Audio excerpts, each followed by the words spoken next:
guys, maulang umaga. Say hi, ano? Hi, Teo. Laki-laki mo na. Maulan po ngayon guys dito sa amin kasi nga ramdam na namin ang bagyong Christine. Kaya po ang bawat isa po ingat sa mga nag-uulanan po ng area po ngayon na lugar. Ingat po ang bawat isa.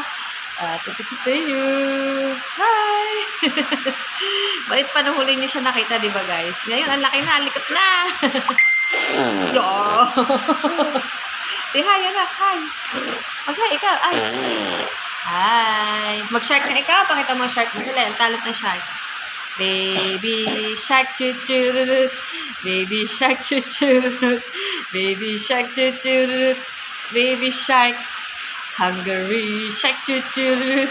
Hungry shark, chuchurut. Hungry shark, chuchurut. Hungry shark. Babay na. Babay mo na ikaw. Papakita sa iyo guys ang ulanan sa labas. Medyo bahabahan na dito sa labas. Tignan nyo guys ang ulanan dito sa labas. Bagyong Christine.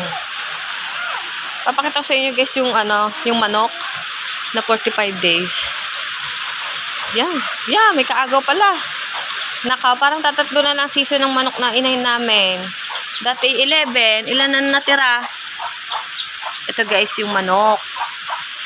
Yan po ay nakita lang po na Alvin dun sa aswete namin doon na may isang manok na yan. Malit pa po siya nung nakita ni Alvin. Ngayon malaki na. Ilang linggo na po ba nandito sa amin kasi pinapatakuan nga namin siya bago namin siya katayin. Kasi wala naman nag-claim. Nag-post naman ako. Walang nag-claim.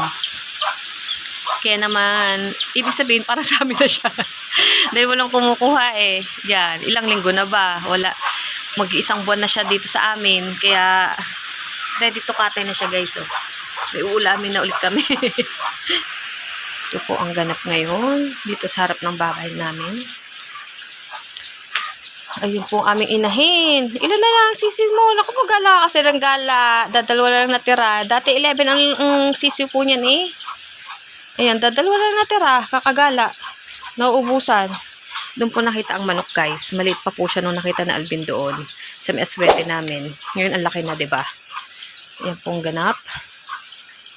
Medyo baha-baha. Kasi magdamag po nag-uulanan dito. Ngayon lang po yung malakas ang ulan. So wala pong klase ngayon. All level dito po sa amin. Kaya ingat po ang bawat isa. Ito na, Teo. Teo. Ha? Madaldal na po ito. Nung huli nyo nakita, baby pa. Ngayon madaldal na. Malukait na rin. Ayan ang aming mga drum. Ito ang aming drum na pwede istakan po ni Alvin ng aming silage. Nandun po yung iba. Ayan. Ililipat po yan na Alvin doon sa bago niyang pwesto.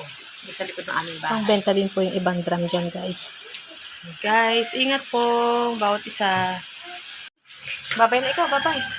Bye! Bye-bye. Bye-bye po. Doon ka tumingin doon. Bye-bye. Bye-bye.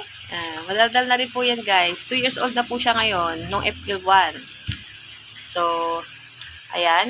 Update na lang po tayo guys sa susunod na video.